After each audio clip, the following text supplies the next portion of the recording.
गरियावस देवरा नदिया के ऊना भेजावस जेठानी से हो आराम करवावस हमरा से दुनू बेरा गेहूं कटवावस मेकअप करिया जे भइल पढ़ल लिखल सब गइल मेकअप करिया जे भइल पढ़ल लिखल सब गइल हमसे गेहूं न कटाई पिया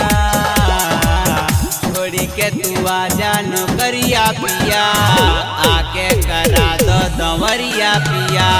छोड़ी के तू आजा नौकरिया पिया आके करा दो दंवरिया पिया। मस्ती recording studio Tamkuhi road Kushinagar.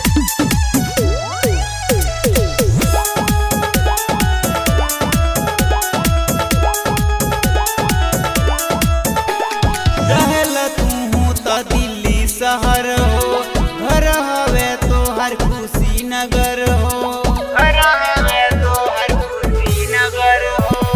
मनसिया राज पिया आवना घर हो माई तोहार बनौली नौकर हो लगे चैत के घाम जर देहिया के घाम लगे चैत के घाम जर देहिया के घाम हमके नैहर पहुँचा द पिया छोड़ी के तू आजा नौकरिया पिया आके करा दो दंवरिया पिया छोड़ी के तू आजा नौकरिया पिया आके करा दो दंवरिया पिया ए जी करा दीना।